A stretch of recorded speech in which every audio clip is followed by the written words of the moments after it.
Hello students, कैसे हो आप सब। उम्मीद करता हूँ आप और आपकी जो स्टडी है वो बहुत अच्छी चल रही है।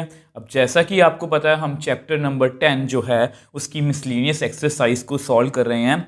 और लास्ट वीडियो में हमने इसके फर्स्ट 6 क्वेश्चंस को सॉल्व कर लिया था और उन सभी क्वेश्चंस को करने में हमें कोई भी दिक्कत नहीं आई। हमेशा की तरह अपनी बातें रिपीट ही करूँगा, क्योंकि हमारे बेसिक्स क्लियर थे तो इसलिए हमें कोई भी दिक्कत नहीं आई। अगर आप बेसिक्स को ऊपर ऊपर से करोगे, मतलब जितना आप एफर्ट डालोगे उतना ही आपको फ्रूट मिलेगा। तो जिन बच्चों ने बेसिक्स को अच्छे से किया उनको मिसलेनियस में कोई भी दिक्कत या परेशानी नहीं होगी। लास्ट वीडियो में आपने इस बात का ध्यान रखना है कि क्वेश्चन नंबर जो फर्स्ट है और जो क्वेश्चन नंबर थर्ड है उसको आपने बहुत ध्यान से करना है। वो उनमें कंसेप्ट भी अच्छा यूज़ हो रहा है और वो एग्जाम पॉइंट ऑफ व्यू से भी बहुत इंपॉर्टेंट है। इस पूरे चैप्टर की जो प्लेलिस्ट है ये आपको नीचे डिस्क्रिप्शन बॉक्स में मिल जाएगी। और हमेशा की तरह मैं हर वीडियो में आपको टाइम स्टैम्प्स देता हूं ताकि आपको जो क्वेश्चन में दिक्कत आप डायरेक्टली उसी क्वेश्चन पे जा सकते हो। आप मेरी कोई भी वीडियो उठा लो, सभी मैंने आपको टाइम स्टैम्प्स दिए हैं ताकि आपको कोई भी दिक्कत ना आए। तो एक पॉजिटिव मन से, एक अच्छे मन से आज की वीडियो को शुरू करते हैं। आज की वीडियो के फर्स्ट क्वेश्चन मतलब 7th की बात करते हैं। If a is equal to i plus j plus k, b is equal to 2i minus j plus 3k and c is equal to i minus 2j plus k, find a unit vector parallel to vector 2a minus b plus c। अब ये question basically last video में जो हमने 6th question किया उसके जैसा बिल्कुल। आपको याद होगा लास्ट क्वेश्चन में हमने ये बात सीखी थी कि रिजल्टेंट का मतलब क्या होता है, सम ऑफ टू वेक्टर्स। ठीक है, और मतलब रिजल्टेंट ऑफ टू वेक्टर्स क्या होता है, उनका सम। ठीक है, और हमने ये भी सीखा था पैरेलल। पैरेलल का मतलब ये है कि मुझे देखो, अगर मैं आपको समझाना चाहूँ तो मैं 2a minus B plus 3c vector निकाल सकता हूँ। मान लो ये मैंने वेक्टर निकाल लिया, इसकी वैल्यू कितनी है d। अब मान लो ये इसकी डायरेक्शन है, ये कोई वेक्टर है उसकी डायरेक्शन है। तो हमें इस d वेक्टर के पैरेलल कोई वेक्टर निकालना है जो इसके पैरेलल हो, मतलब कुछ ऐसा हो। मतलब हम मान लो हमें ई वेक्टर निकालना है तो वो इसके पैरेलल मतलब इसकी डायरेक्शन में ही निकालना है। आपको पता है फ्री वेक्टर्स का कंसेप्ट, इसको उठा के मैं यहाँ पर भी लिख सकता हूँ। तो मेनली इसका मतलब यही होता है। हमने 10.2 में काफ़ी क्वेश्चंस किए हैं कि इसकी डायरेक्शन में वेक्टर निकाल दो, उसकी डायरेक्शन में वेक्टर निकाल दो। तो पैरेलल बोलने का मतलब भी यही है, जस्ट लैंग्वेज चेंज हो गई है। ठीक है, तो सबसे पहले ए वेक्टर को लिखते हैं, लेट ए वेक्टर। अब वो कितना है, आई प्लस जे प्लस के, बट हमें कौन सा चाहिए, 2a वेक्टर। ठीक है, तो 2a क्या होगा, मतलब जस्ट मुझे 2 को पूरे वेक्टर से मल्टीप्लाई करना है, ये हमने अच्छे से सीखा है। तो 2i plus 2j plus 2k, तो 2a वेक्टर मैंने निकाल लिया। अब b वेक्टर तो वैसे ही है। ठीक है, तो इसको एक बार चलो लिख लेते हैं। b वेक्टर कितना है, 2i minus j plus 3k cap. Now let c vector कितना है, i minus 2j plus k cap. So which implies 3c vector कितना आएगा वो भी लिख लेते हैं। तो इसको 3 से मल्टीप्लाई कर देते हैं, इसमें कुछ भी मुश्किल नहीं है।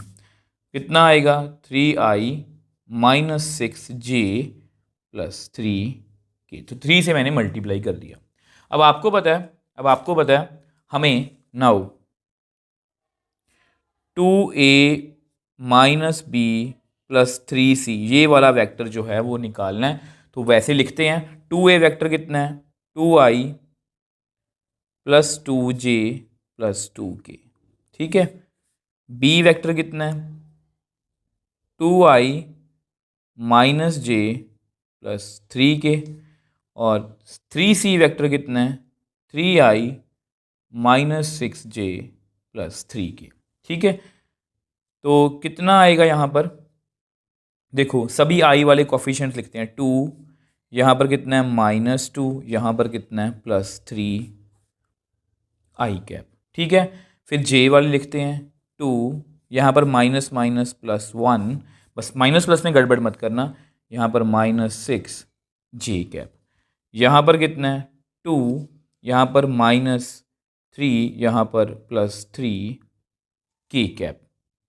ठीक है, तो which implies 2a minus B plus 3c इस वेक्टर की वैल्यू कितनी आ गई, 2 - 2 0, 3i, 2 + 1 3, 3 - 6 -3j कैप, ठीक है, -3 + 3 0 + 2k कैप।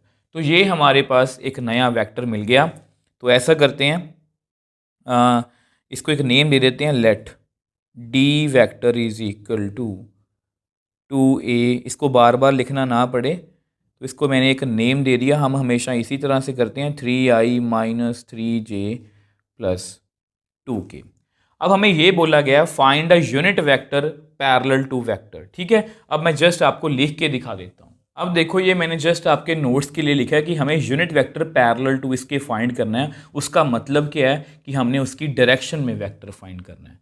तो ये जस्ट बताने का मतलब यही रहता है कि इसको हमें पेपर में नहीं लिखना, ये आपके नोट्स के लिए है, ठीक है। तो now unit vector in the direction of d vector is given by d cap, मतलब d vector divide by d का मैग्नीट्यूड। अब आप सभी को पता है कि d वेक्टर आपके सामने है, तो d वेक्टर का मैग्नीट्यूड कैसे कैलकुलेट करेंगे, i के कॉफिशिएंट का स्क्वायर, j के कॉफिशिएंट का स्क्वायर, k के कॉफिशिएंट का स्क्वायर अंडर रूट। तो विच एम्प्लाइज डी वेक्टर का मैग्नीट्यूड यहाँ पर 9 + 9 + 4, तो यहाँ पर कितना आ गया, √22। अब देखो, ये हमने डी वेक्टर का मैग्नीट्यूड निकाल लिया। अब जस्ट यूनिट वेक्टर लिखना। अब ऐसा करते हैं, उसको नेक्स्ट पेज पे मैं आपको करके दिखा देता हूँ। अब देखो, आपको पता है हमने जस्ट यूनिट वेक्टर लिखना है।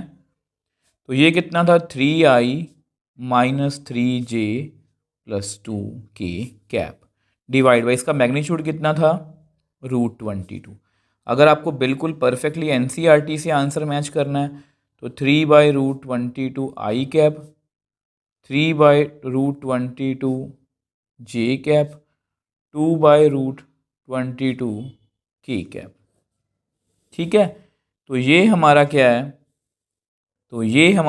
रिक्वायर्ड, तो ये हमारा क्या है, रिक्वायर्ड यूनिट वेक्टर जो 2a - b + 3c के पैरेलल है। इस तरह के सभी क्वेश्चंस इंपॉर्टेंट हैं। देखो, उन्होंने बोला कि इसके पैरेलल निकाल दो, मतलब इसकी डायरेक्शन में निकाल दो।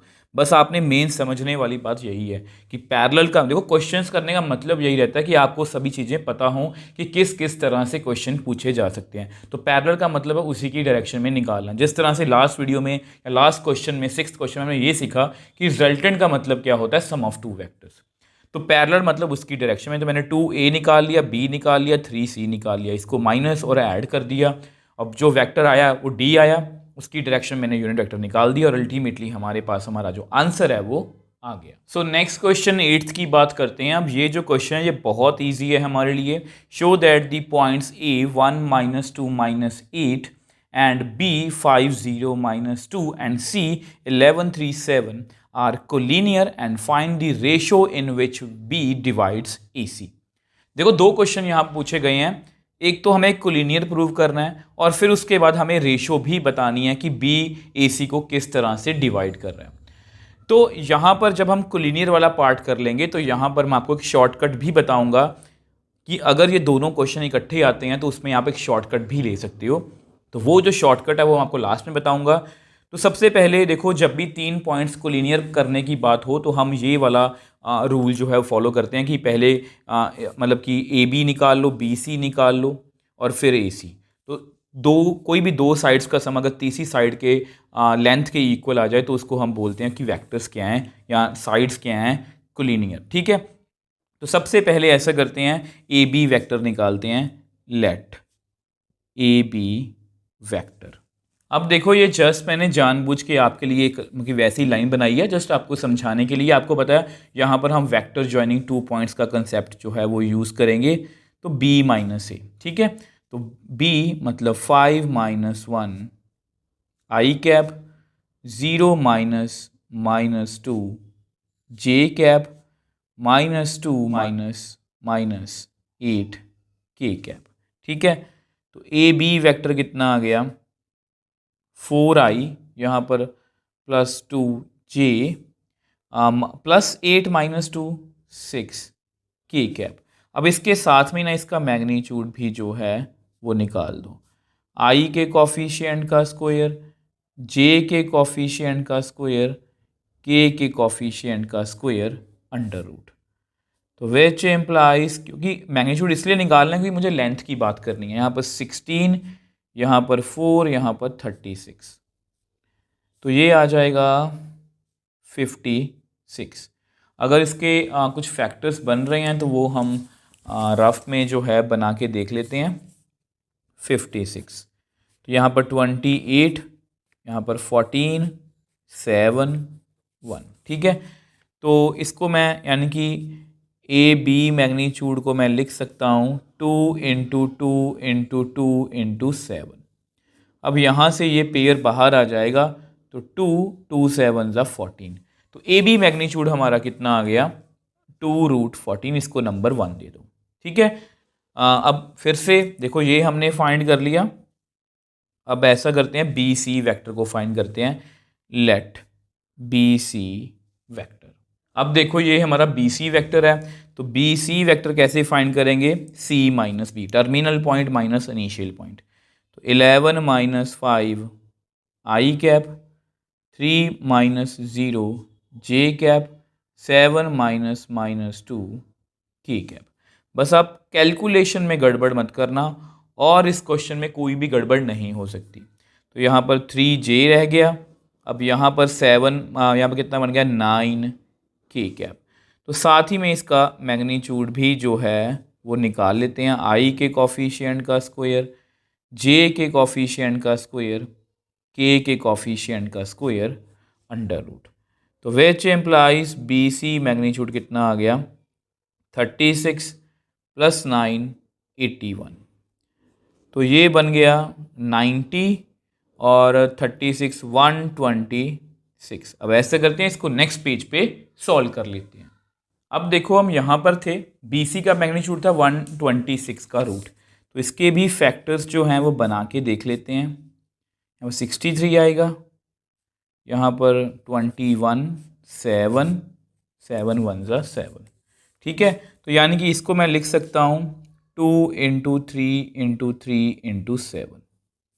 अब यहाँ से भी ये पेयर बाहर आ गया, तो which implies B C vector का मैग्नीट्यूड 3√14। इसको आप नंबर 2 दे दो। अब फिर से ए सी वैक्टर, अब वो रह गया, उसको फाइंड कर लेते हैं। तो अब देखो, हमें ए सी वैक्टर निकालना है। तो ए सी वैक्टर कैसे निकालेंगे, सी माइनस ए, 11 - 1 आई कैप, 3 - -2 जे कैप, 7 - -8 के कैप। तो ए सी वैक्टर कितना आएगा यहाँ पर 10i, 3 + 2 5j, 7 + 8 15 के कैप। तो इसका मैग्नीट्यूड भी ऐसा करते हैं, निकाल लेते हैं। आई के कॉफिशिएंट का स्क्वायर, जे के कॉफिशिएंट का स्क्वायर, के कॉफिशिएंट का स्क्वायर, ठीक है। तो यहाँ पर कितना आ गया, ए सी वैक्टर का मैग्नीट्यूड 100 + 25 + 225। तो 225 + 25 250, 350 आ गया, ठीक है। इसके भी फैक्टर्स जो हैं बना के देख लेते हैं, क्योंकि इसके बिना हम आंसर अपना नहीं कर सकते। तो 5 7 ज़ा, तो 5 1 ज़ा 5, तो 14, 2 7 ज़ा 7 1 ज़ा। तो which implies A C vector का मैग्नीट्यूड मैं लिख सकता हूँ 5 × 5 × 2 × 7। अब ये पेयर बाहर आ गया, तो 5√14, ठीक है। तो अगर मैं तीनों को कंपेयर करूं, कंपेयरिंग 1 2 एंड 3, अगर मैं तीनों को कंपेयर करूं तो हमें दिख रहा है कि ए सी का magnitude is equal to A B magnitude plus BC magnitude आप चेक भी कर सकते हो। AC का मैग्नीट्यूड है 5√14, AB का मैग्नीट्यूड है 2√14, इसका मैग्नीट्यूड है 3√14। तो अगर आप इनको ऐड करोगे आपको पता है ये नंबर्स इसी तरह से ऐड होंगे, 2 और 3 5√14। तो हम यहाँ पर लिख सकते हैं विच इज़ ट्रू। हम यहाँ पर लिख सकते हैं विच इज़ ट्रू। और अगर ये ट्रू है, अगर ये ट्रू है, देयरफॉर ABC आर कोलिनियर। तो इस तरह से हमने इन तीनों पॉइंट्स को कोलिनियर जो है वो प्रूव कर दिया। तो अब हमें इसका नेक्स्ट पार्ट करना है इस क्वेश्चन का। अब इस क्वेश्चन का जो नेक्स्ट पार्ट है जिसमें मैंने आपको बताया था कि अगर ये दोनों क्वेश्चन इकट्ठे आए तो वहाँ पर हम एक शॉर्टकट जो है वो ले सकते हैं। अब वो शॉर्टकट कैसे करेंगे वो मैं आपको आगे जाके बताऊंगा। तो सबसे पहले ना हमें इसको ऐसा करते हैं, पहले एक बार इसको जिस तरह से नॉर्मल हम क्वेश्चन करते हैं वैसे बता देता हूँ कि इसको हम इस सेक्शन फॉर्मूला से सॉल्व करेंगे। तो मैं इसको कहूँगा कि इंटरनली से सॉल्व करेंगे। अब कुछ बच्चों के मन में ये डाउट आ सकता है कि सर ये इंटरनली कैसे हो, आप न श्योर हो, ये एक्सटर्नली ही हो सकता है कि बी बाहर से इसको डिवाइड कर रहा हो, कि वहाँ पर लिखा हुआ है कि बी जो है वो डिवाइड कर रहा है AC को किस रेशो में, तो बी बाहर से भी डिवाइड कर सकता है। ये मैंने आपको बेसिक्स वाली वीडियो में समझाया था। अब यहाँ पर क्योंकि हमने कोलिनियर कंसेप्ट यूज़ किया, अब आपको पता है AC क्या है, लॉन्गेस्ट साइड है। AC लॉन्गेस्ट साइड है, ये 5√14 है। तो AB ये होगी 2√14 और ये BC 3√14। मतलब अगर AC लॉन्गेस्ट साइड है, AC लॉन्गेस्ट साइड है तो B पक्का उसके अंदर ही होगा। तो इसका मतलब B उसको इंटरनली ही डिवाइड करेगा। तो पहले मैं डायग्राम बना देता हूँ, फिर इसको मैं आपको एक्सप्लेन कर देता हूँ। अब देखो जो मैंने आपको बताया था वो मैंने आपको लिख के भी दिखा दिया कि AC लॉन्गेस्ट साइड है तो B उसके अंदर ही होगा। मतलब ये इंटरनल डिवाइड की बात कर रहे हैं। तो ये C है, ये A है, ठीक है। हम A से C, मैंने डायरेक्शन भी ली है AC क्योंकि मैंने वेक्टर फाइंड किया। तो अब आपको पता है इसकी डायग्राम ऐसे ही बनेगी। अब फॉर्मूला क्या कहता है कि हमें अगर OR के पोजीशन वेक्टर निकालना है तो M into position vector of B N into position vector, मतलब उल्टा, इसको इधर मल्टीप्लाई करके ऐसे करते हैं। तो ये क्योंकि कोऑर्डिनेट्स दिए हुए थे तो मैंने आपकी नॉलेज के लिए OC लिख लिया 11i, ठीक है, और 3j + 7k। अब OA भी लिख लिया। अब सेम वे से OB लिख लेते हैं। अब उसको हम नेक्स्ट पेज पे सॉल्व कर लेते हैं। अब देखो हम यहाँ पर थे तो इसके मैंने पोजीशन वेक्टर्स लिख लिए। अब OB के पोजीशन वेक्टर्स मैंने लिख लिए 5i 0j - 2k। अब क्योंकि हमें इसमें रेशो निकालनी है, लेट B डिवाइड्स AC इन लैम्डा रेशो 1, ठीक है। AC को ये लैम्डा रेशो 1 में डिवाइड कर रहा है। तो यहाँ से हम शुरू करेंगे।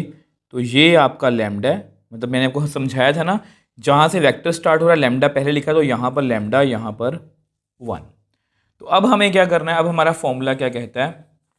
वैसे फॉर्मूले पे ना जाके आपको डायग्राम ज़्यादा क्लियर होनी चाहिए।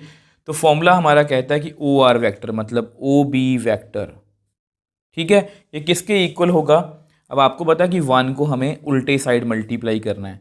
1 को हमें उल्टे साइड मल्टीप्लाई करना है I - 2j - 8k से। अब लैम्डा को उल्टी side 11i + 3j + 7k cap. अब देखो इसको ना मैंने आपको पहले बताया ना, जैसे मैं आपको इसमें शॉर्टकट बताने वाला हूँ। अब शॉर्टकट ना बताने का रीज़न ये भी है कि अगर आपको ये क्वेश्चन सिर्फ रेशो निकालने के लिए आ जाए तब वो शॉर्टकट अप्लाई नहीं होगा, तब हमें ऐसे करना पड़ेगा। तो आपको दोनों वे से पता होना चाहिए। अब OB वेक्टर आपको पता ही है कितना है, 5i 0j - 2k। इसको सॉल्व करते हैं, I - 2j - 8k, यहाँ पर 11 lambda I cap, 3 lambda j cap, 7 lambda k cap, divide by 1 + lambda. अब इसको क्रॉस मल्टीप्लाई कर दो, 5i 0j - 2k को मल्टीप्लाई कर दो 1 + लैम्डा, क्योंकि ये एक स्केलर है, इसको मैं कर सकता हूँ। अब I वाले इकट्ठे कर लेते हैं, यहाँ पर 1 है, वहाँ पर 11 लैम्डा I कैप, यहाँ पर -2 है, वहाँ पर 3 लैम्डा j कैप। यहाँ पर -8 है, वहाँ पर 7 लैम्डा के कैप। इसको भी मल्टीप्लाई कर लेते हैं, स्केलर को मल्टीप्लाई कर सकते हैं। तो यहाँ पर आएगा 5 + 5 लैम्डा आई कैप। जीरो से करेंगे तो जीरो ही आएगा। इसको भी करते हैं -2 लैम्डा के कैप इज इक्वल टू, ये किसके इक्वल है, 1 + 11 लैम्डा आई कैप -2 + 3 लैम्डा जे कैप -8 + 7 लैम्डा के कैप। ठीक है, तो सिंस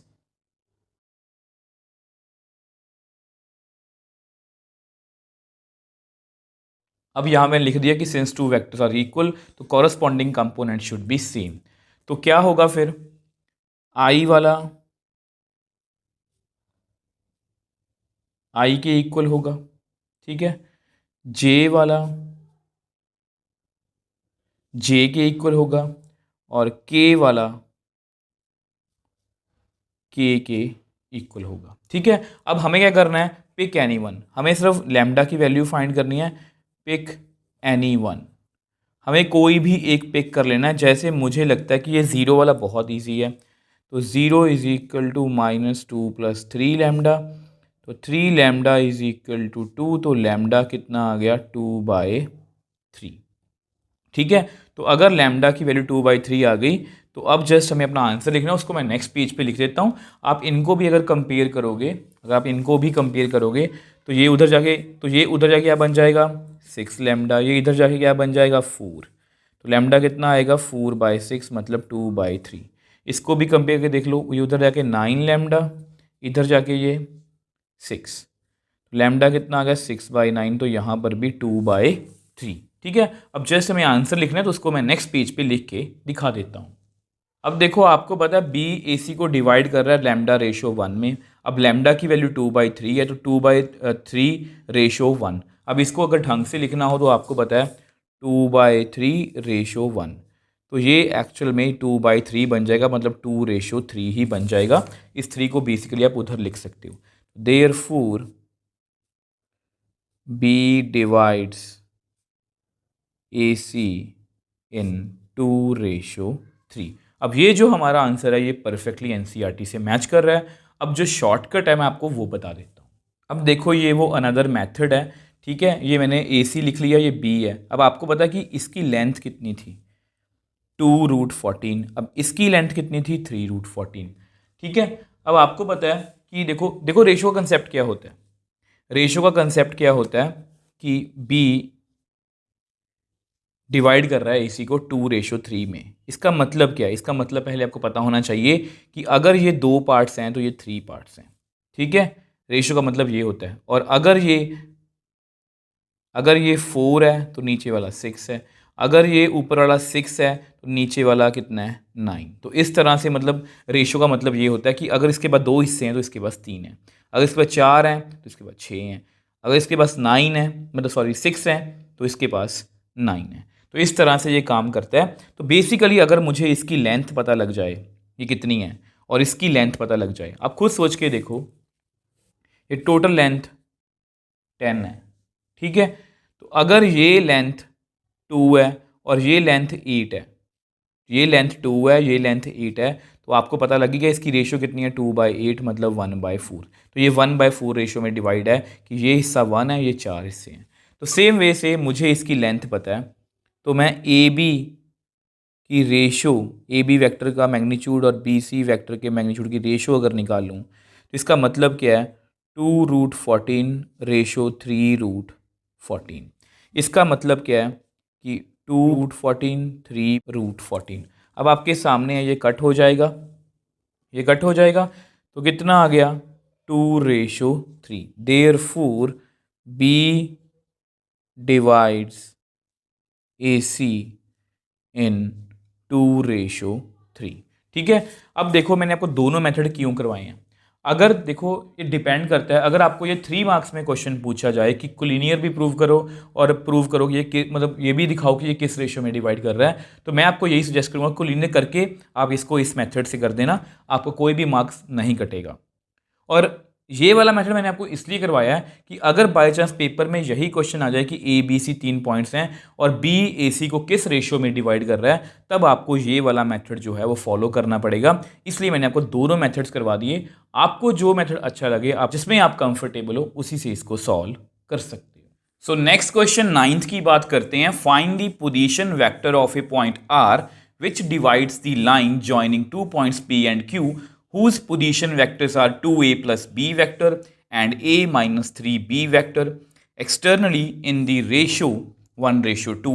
तो यहाँ पर अगर नोट करने वाली बात है वो ये है, ठीक है। आपको पता है ये सेक्शन फॉर्मूला का क्वेश्चन है और सेक्शन फॉर्मूला में हमें 2 तरीके की डिवीजन पड़ी थी, internally externally. Also show that the p is a mid point of line segment RQ। अब ये एक एक्स्ट्रा क्वेश्चन है। अब ये जो क्वेश्चन है ये एग्जैक्टली सेम क्वेश्चन हम पहले भी कर चुके हैं। मैं आपको एग्जैक्टली बता सकता हूँ 10.2 का क्वेश्चन नंबर 15। और अगर आप इसकी एग्जैक्टली मैचिंग चाहते हो तो ये बिल्कुल सेम क्वेश्चन हम कर चुके हैं एग्जाम्पल नंबर 11। 10.2 की ही एग्जाम्पल है, एग्जाम्पल नंबर 11। वो बिल्कुल सेम ऐसी ही है, उसमें ऑलमोस्ट जो वैक्टर्स मतलब पोजीशन वैक्टर्स दिए गए हैं वो भी ऐसे हैं। अब देखो यहाँ पर समझने वाली बात बस इतनी सी है, ये वाली इंटरनली, एक्सटर्नली और स्पेशल केस। अब यहाँ पर हमारे 2 पॉइंट्स यूज होंगे, एक्सटर्नल डिवीजन का और स्पेशल केस का। मैंने आपको पहले बोला था कि इसका फॉर्मूला इतना इंपॉर्टेंट नहीं है, इसकी डायग्राम इंपॉर्टेंट है, ठीक है। तो यहाँ पर भी डायग्राम जो है वो एक इंपॉर्टेंट रोल प्ले करेगी। तो अब देखो वो कैसे, मैं डायग्राम जो है आपको बना के दिखा देता हूँ। अब देखो ये आपकी डायग्राम है, ये मैंने अभी कंप्लीट नहीं बनाई। तो ये OP वेक्टर है, मतलब ये P वेक्टर है जिसका पोजीशन वेक्टर कितना है 2a + b। OQ वेक्टर है जिसका पोजीशन वेक्टर कितना है a - 3b। अब कंप्लीट मैंने क्यों नहीं बनाई, देखो कुछ समझाना है आपको। देखो इंटरनली में तो हमें R को अंदर ही लेना है। एक्सटर्नली में क्या होता है, वैसे मैंने आपको बेसिक्स वाली वीडियो में अच्छे से बताया था कि ये जो R वेक्टर है, अब ये इस साइड भी हो सकता है, एक्सटर्नल मतलब बाहर से डिवाइड कर रहा है, इस साइड भी हो सकता है, ठीक है। अब यहाँ पर समझने वाली बात क्या है, देखो इंटरनली में क्या होता है, R का P से डिस्टेंस और R का Q से डिस्टेंस वो होता है m/n। इस तरह से काम करते हैं। अब यहाँ पर R का Q से डिस्टेंस, R का P से डिस्टेंस, ठीक है। अब मैं क्यों इतना तवज्जो दे रहा हूँ इस पर, ध्यान से मेरी बात सुनना। अब R पॉइंट डिवाइड कर रहा है PQ को एक्सटर्नली। अब P पहले है, Q बाद में है, पहले 1 है फिर 2 है। मैंने आपको समझाया भी था, जो पहले है मतलब P की तरफ, मतलब ये जो P है ना, P मेरा इस तरफ है, तो R जो है मतलब ये डायग्राम जो है ये कुछ ऐसी होनी चाहिए, ठीक है।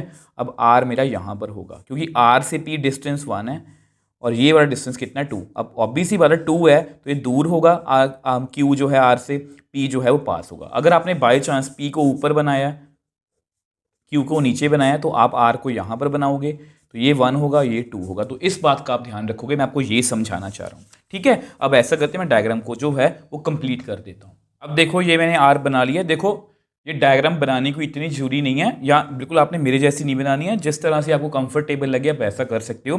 ये जस्ट आपको समझाने के लिए, आपको पता है R इधर बनेगा क्योंकि मेरा P इधर था, तो P पहले है, 1 पहले है, तो ये रेशो 1 है और ये रेशो कितनी है 2 है, ठीक है। ये मतलब डिस्टेंस कितना है 2 है, ठीक। अब देखो हमें R जो है OR वेक्टर जो है इसके पोजीशन वेक्टर को ढूंढना है। तो हमारा फॉर्मूला क्या कहता है, अब देखो यहाँ पर मुझे आपको बात समझानी है। अगर आप फॉर्मूला देखोगे तो आपने बस इस बात का ध्यान रखना है कि मैं देखो कैसे याद रखता हूँ, क्योंकि इसमें कई बार देखो इसमें बहुत ईजी है कि n को उल्टी तरफ मल्टीप्लाई कर दो, n को उल्टी तरफ। अब यहाँ पर थोड़ा सा मुश्किल हो जाता है, तो आप जस्ट मतलब छोटे को याद रखो, छोटे को मुझे दूसरी तरफ मल्टीप्लाई करना है। यहाँ पर छोटा कौन है 1, तो 1 को मुझे दूसरी साइड मल्टीप्लाई करना है और 2 इसके साथ हो जाएगा, ठीक है। अब यहाँ पर एक और बात बता देता हूँ आपको, अगर आपने n से स्टार्ट कर लिया तो यहाँ पर भी n - m होगा, ठीक है। अगर आपने यहाँ पर बाई चांस, देखो ये तो फॉर्मूला है ही mb - na/m - n। अगर बाई चांस आपने n से स्टार्ट कर लिया तो आप ये लिखोगे na - mb, तो नीचे भी आप n - m लिखोगे, जैसे यहाँ पर m - n है। तो इस बात का आप ध्यान रखोगे, ठीक है। यही छोटी छोटी बातें होती हैं जो क्वेश्चन में चेंज जो है वो ला सकती हैं, आपके मार्क्स में जो है वो चेंज ला सकती हैं। तो अब देखो हमें क्या करना है, हम ऐसा करते हैं 1 से स्टार्ट हो ऐसा 2 से स्टार्ट होते हैं। अब 1 को तो उल्टी से मल्टीप्लाई करना है, 2 को इधर से, 2 को मल्टीप्लाई करेंगे हम 2a प्लस बी वैक्टर से, माइनस एक्सटर्नली है तो माइनस, ठीक है। अब 1 को मल्टीप्लाई करेंगे उल्टी side a minus 3b vector whole divide by 2 minus 1। तो ओ आर वैक्टर मतलब कितना आएगा, इसको multiply 4a plus 2b vector minus a plus 3b vector, 2 minus 1 कितना होगा 1। तो यहाँ पर 4a माइनस a कितना आया 3a plus 2b plus 3b 5b। तो ओ आर वैक्टर हमने निकाल लिया। यहाँ पर लिख भी देता हूँ कि ये ओ आर वैक्टर कितना है 3a प्लस 5b।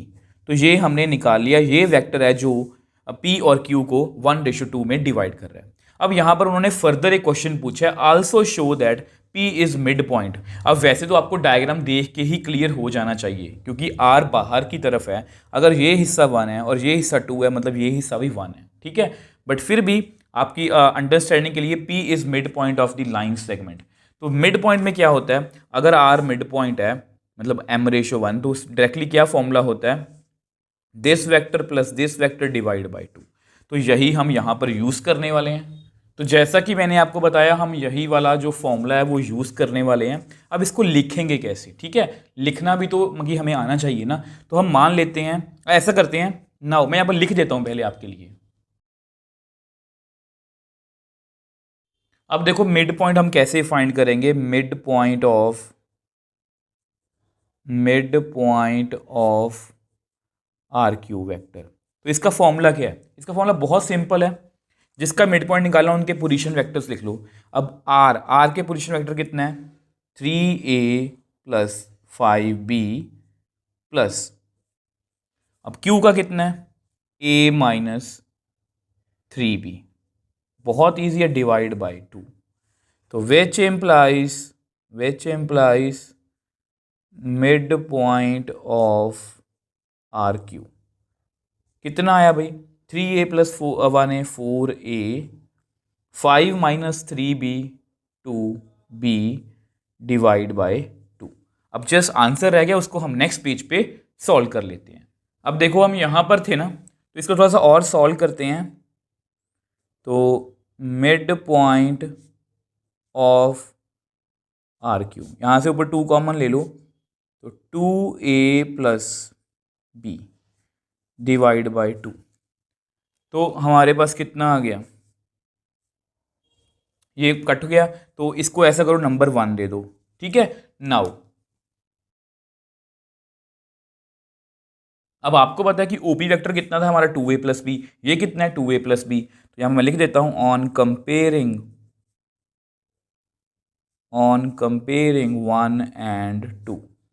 उन्होंने बोला मतलब हम कंपेयर कर लेते हैं, अगर हम कंपेयर करेंगे तो जो मिड पॉइंट आया आर क्यू का वो भी सेम है और जो ओ बी वेक्टर है वो भी सेम है। ऑन कंपेयरिंग 1 and 2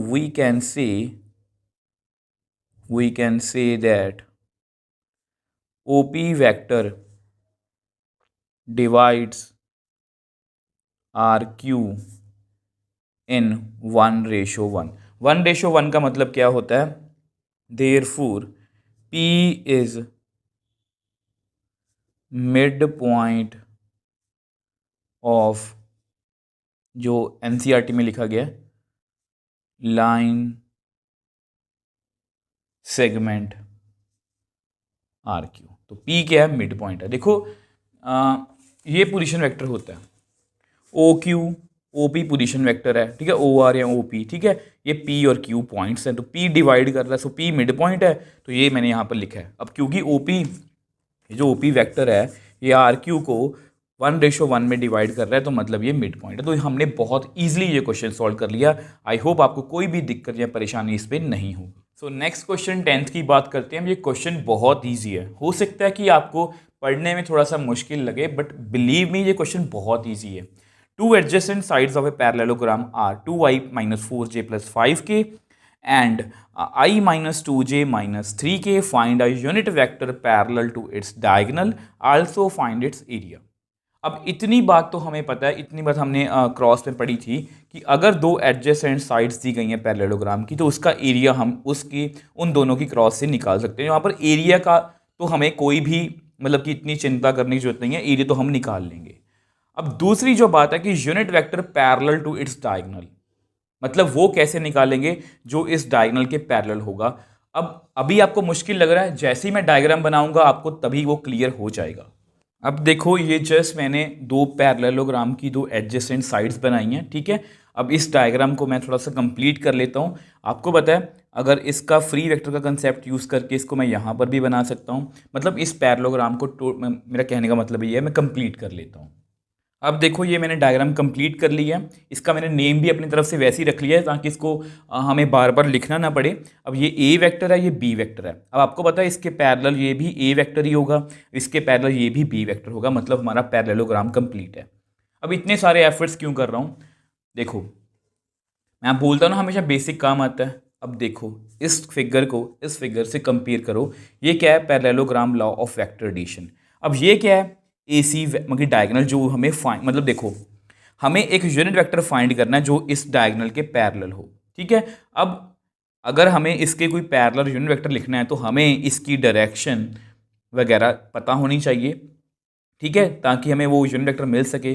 तो अगर इसकी डायरेक्शन चाहते हो तो मतलब ये वेक्टर के बारे में हम पता होना चाहिए। अब देखो parallelogram law of vector addition क्या कहता है कि अगर ये ए वेक्टर है, ये बी वेक्टर है, तो ये ए प्लस बी होगा। इसको मैं एक्सप्लेन भी कर सकता हूँ। हम ए से बी गए, बी से सी चले गए, ठीक है, ये भी बी वेक्टर ही है। तो यहाँ पर डायरेक्टली मैं ए से सी तक चला गया, तो ये दोनों डिस्प्लेसमेंट्स क्या हैं, हमारी सेम है। तो यानी कि ये जो हमारा डायगोनल है ये बेसिकली क्या है, ए प्लस बी वेक्टर। मुझे आपको ये समझाना है। तो ये सब कुछ मैं कर पाया क्योंकि हमारे बेसिक्स क्लियर थे। अगर देखो मैंने को बताया ना, ये वाला क्वेश्चन जो है ये बहुत इंपॉर्टेंट है। आपको पेपर में ऐसा बहुत सारे क्वेश्चंस आ सकते हैं कि यूनिट वेक्टर निकाल दो। जो देखो पहला क्वेश्चन क्या था, यूनिट वेक्टर निकाल दो इस वेक्टर की डायरेक्शन में, यूनिट वेक्टर निकाल दो ए की डायरेक्शन में, यूनिट वेक्टर निकाल दो ए प्लस बी की डायरेक्शन में, यूनिट वेक्टर निकाल दो 2a माइनस बी की डायरेक्शन में, कुछ भी आ सकता है। फिर उन्होंने थोड़ा सा लैंग्वेज को चेंज किया, उन्होंने बोला कि यूनिट वेक्टर निकाल दो जो पैरेलल हो ए प्लस बी के, मतलब उसी की डायरेक्शन में निकालना है, जो ए माइनस बी के पैरेलल हो मतलब उसी की डायरेक्शन में निकालना है। फिर उन्होंने और लैंग्वेज को चेंज किया। आपको याद होगा हमने एक ऐसा क्वेश्चन किया था, यस, सिक्स्थ क्वेश्चन मिसलेनियस का, फाइंड अ यूनिट वेक्टर। वैसे यूनिट वेक्टर नहीं था वहां पर, वेक्टर था जो रिजल्टेंट ऑफ ए और बी के रिजल्टेंट के इक्वल होगा। अब ए और बी का रिजल्टेंट भी यही होता है, उनका सम। तो मुझे आपको यही समझाना था। देखो क्वेश्चन करवाने को मैं सोल्यूशन दे सकता हूँ आपको, इतना मुझे कुछ तामझाम करने की जरूरत नहीं है। जस्ट आपको बता सकता हूँ ए प्लस बी करो, उसके पैरेलल यूनिट वेक्टर निकाल दो। बट मुझे आपको हर एक चीज़ समझानी है ताकि आप खुद से वो क्वेश्चन सॉल्व कर पाओ, ठीक है। तो यानी कि अब हमें क्या करना है, अब सबसे पहले, ठीक है, मैं यहाँ पर पहले लिख देता हूँ। अब देखो ये जस्ट आपके नोट्स के लिए लिखा है ताकि जब भी आप इसको पढ़ो आपको याद हो जाए कि हमने यहाँ पर क्या किया था। We have to find unit vector parallel to इस डायगोनल, मतलब हमें उस उस डायगोनल की डायरेक्शन में एक यूनिट वेक्टर निकालना है। और डायगोनल कौन सा है, ए प्लस बी। अब ए प्लस बी कैसे आया, by parallelogram law of vector addition. I am sure, अब मैं इतनी बार गारंटी से कह सकता हूँ, आज आप समझ के चले जाओ। जब आप 2-3 महीने बाद इसको खोलोगे ना और जब इस लाइन को आप पढ़ोगे तभी आपको झट से याद आ जाएगा कि सर ने यहाँ पर हमें ये समझाया था। अब हमें करना क्या है, अब हमें a प्लस बी मतलब कि वेक्टर को फाइंड करना है। अब a प्लस बी फाइंड करते ही हम यूनिट वेक्टर निकाल लेंगे। अब ऐसा करते हैं उसको नेक्स्ट पेज पे हम सॉल्व कर लेते हैं। अब देखो ये आपकी डायग्राम है, ये a और b वेक्टर है, ठीक है। तो अब हमें क्या करना है, now a vector plus b vector, ठीक है, ताकि हम डायगोनल के पैरेलल एक यूनिट वेक्टर निकाल पाएँ। तो i में i को ऐड करते हैं, 2 + 1 i cap, -4 - 2 j cap, 5 - 3 k cap. तो a प्लस बी वेक्टर कितना आया, 3i -6j प्लस 2k। अब ऐसा करते हैं इसको बार बार ना लिखना पड़े ना, इसको एक नेम दे देते हैं अलग से, c vector is equal to a plus B vector. तो 3i -6j प्लस 2k, ठीक है। यूनिट वेक्टर कैसे निकालते हैं, मैं लिख देता हूं, unit vector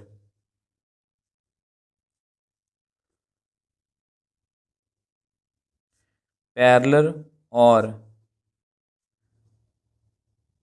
in the direction of parallel to C vector is given by C cap C vector divide by C vector का मैग्नीट्यूड। मतलब जब भी हम वेक्टर को उसके मैग्नीट्यूड से डिवाइड करते हैं तो हमें एक यूनिट वेक्टर मिलता है। ये हम बेसिक्स में सीख चुके हैं। तो अब C वेक्टर हमारे सामने है तो उसका मैग्नीट्यूड निकाल लेते हैं। I के कॉफिशिएंट का स्क्वायर, J के कॉफिशिएंट का स्क्वायर, K के कॉफिशिएंट का स्क्वायर अंडर रूट। कितना आएगा 9, 36 प्लस 4 कितना आ गया 49। तो यहाँ से हमारा C वेक्टर का मैग्नीट्यूड कितना आ गया √49। तो मतलब कितना आ गया 7। तो यूनिट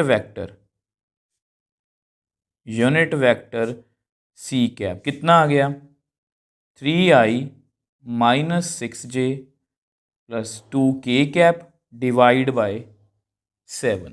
अब ये जो हमारा आंसर है ये परफेक्टली एनसीईआरटी से मैच कर रहा है। इसको आप सेपरेटली भी लिख सकते हो 3/7 माइनस 6/7 2/7। तो जस्ट यहाँ पर मैं लिख देता हूँ।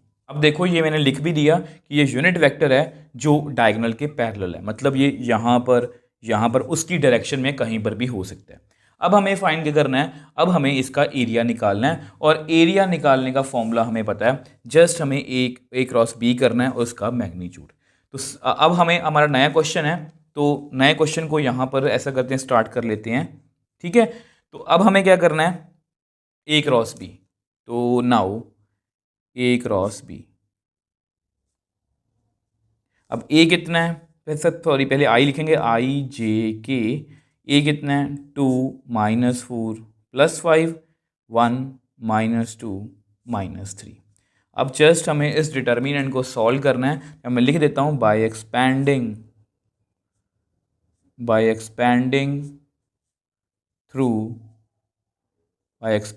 थ्रू रो 1। तो हमें क्या मिलेगा रो 1 से एक्सपैंड करके मैं लिख देता हूँ A क्रॉस B = I। तो सबसे पहले I से स्टार्ट होंगे, तो I वाली रो और I वाली जो हमारी कॉलम्स हैं उसको हम छोड़ देंगे। तो हमारे पास कितना बचेगा आप देख लो, खुद देख लो, -4 - 2 5 - 3। उसके बाद -j। अब -j, अब j वाली रो और j वाली कॉलम को छोड़ देते हैं तो मेरे पास कितना बच गया 2 1 5 -3। अब उसके बाद प्लस k कैप। अब k वाली रो और k वाली कॉलम को हम छोड़ देते हैं तो हमारे पास कितना बच गया 2 -4 1 -2। ठीक है, तो डिटर्मिनेंट सॉल्व करना हमारे लिए कोई बड़ी बात नहीं है। अब हमें क्या करना है, left top left top left top minus जो बाकी रह गया, माइनस जो बाकी रह गया, माइनस जो बाकी रह गया। तो which employees A cross B कितना आया I कैप। तो -4 को -3 से करेंगे 12, -2 को 5 से करेंगे -10 आएगा। तो बस आप माइनस प्लस का ध्यान रखना। ठीक है, 2 को -3 से किया -6, -5 को 1 से किया 5 प्लस k कैप। और क्या है हमारे पास, 2 को -2 से किया -4, -4 को -1 को -4 से किया -4। अब ऐसा करते हैं, इसको नेक्स्ट पेज पे सॉल्व कर लेते हैं। अब देखो हम यहाँ पर थे तो डिटर्मिनेंट वैसे हमारा ऑलमोस्ट सॉल्व्ड है। तो यहाँ पर अंदर कितना आएगा 12 + 10, यहाँ पर कितना आएगा -11, यहाँ पर कितना आएगा -4 + 4। तो A क्रॉस B की हमारी फाइनल वैल्यू कितनी आ गई 22 I cap plus 11 J cap plus 0 K cap. अब हमें एरिया फाइंड करना है तो उसके लिए हमें इसका मैग्नीट्यूड चाहिए। तो A क्रॉस B का मैग्नीट्यूड कितना आएगा I के कॉफिशिएंट का स्क्वायर, J के कॉफिशिएंट का स्क्वायर, K के कॉफिशिएंट का स्क्वायर।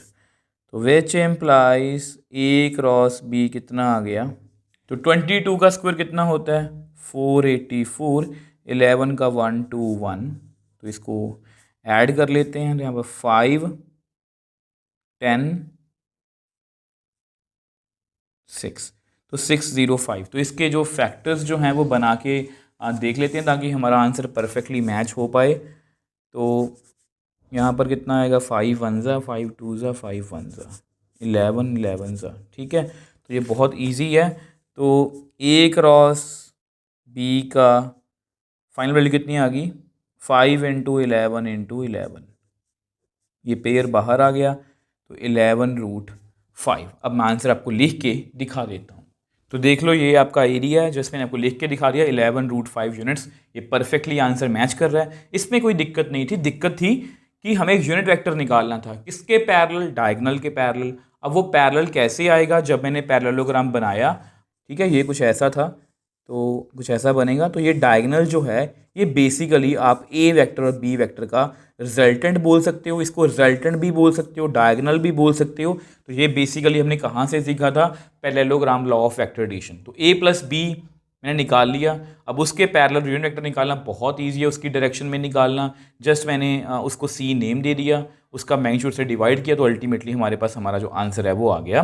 तो इस तरह के क्वेश्चन को अपने बहुत ध्यान से करना है, क्योंकि ये जो लैंग्वेज है ना, जो लैंग्वेज में चेंज किया गया मिसलेनियस में, यही क्वेश्चंस में डिफरेंस क्रिएट करती हैं। कई बार बच्चे इसको ध्यान नहीं देते इन बातों पर, और जब लैंग्वेज थोड़ा बहुत चेंज आता है क्वेश्चन में तो बच्चे घबरा जाते हैं, वहाँ पर क्वेश्चन वो सॉल्व नहीं कर पाते, और अल्टीमेटली वो क्वेश्चन उन्होंने किया होता है, उनको आता होता है, बट वो क्योंकि लैंग्वेज की इतनी उन्होंने अच्छी से प्रैक्टिस नहीं की होती, तो इसलिए वो क्वेश्चन कई बार उनसे गलत या मिस हो जाता है। तो इसलिए आपने ऐसे क्वेश्चन को बहुत ध्यान से करना है।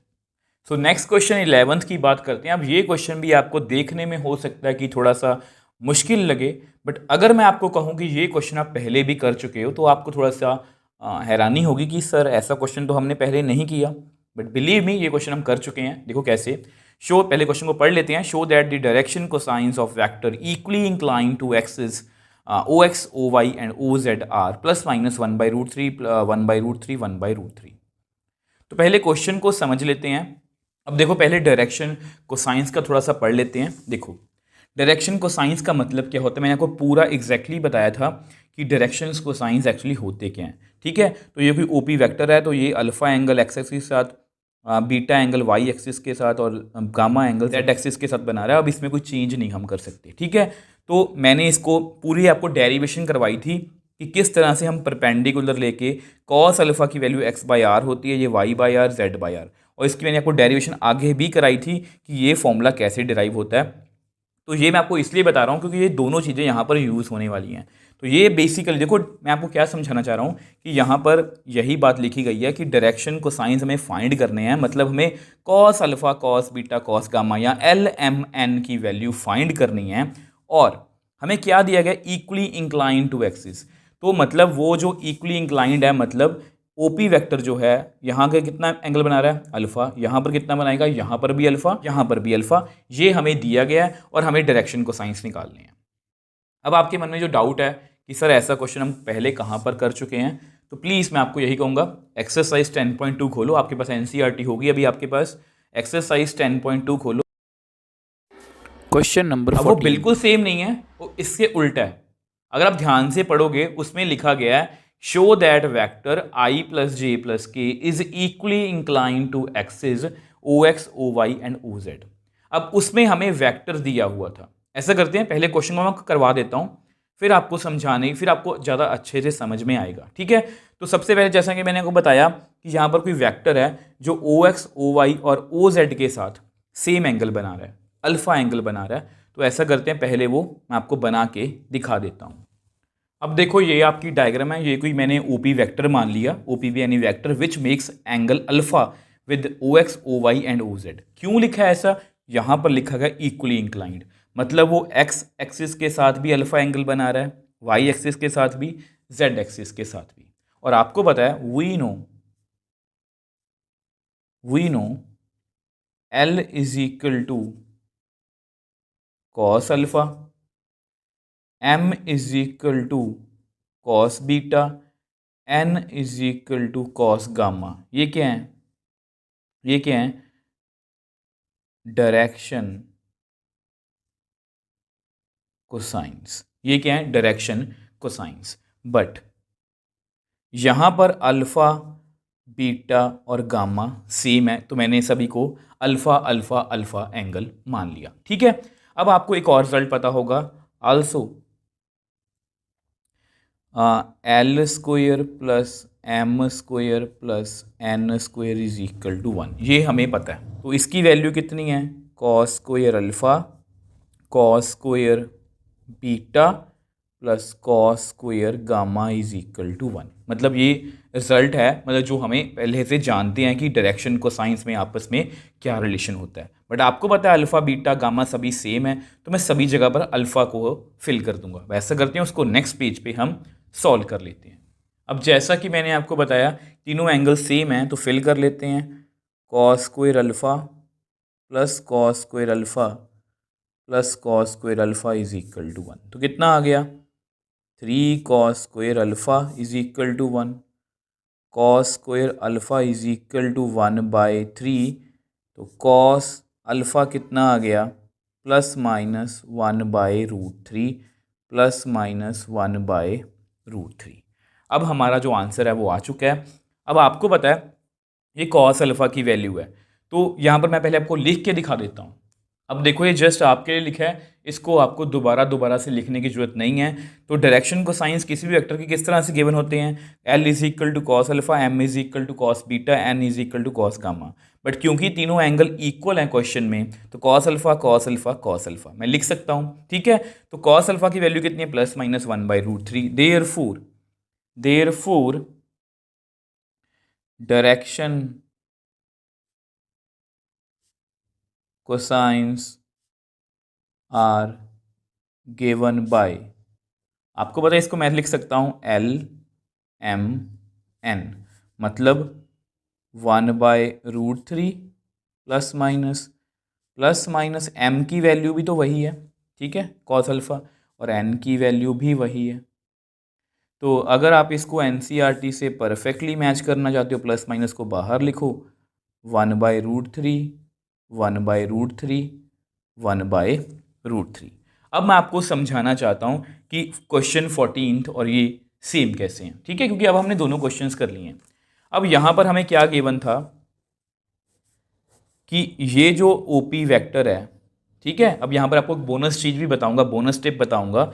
अब ये जो OP वेक्टर है, ये इसके साथ अल्फ़ा एंगल बना रहा है, इसके साथ भी अल्फ़ा, इसके साथ भी अल्फ़ा।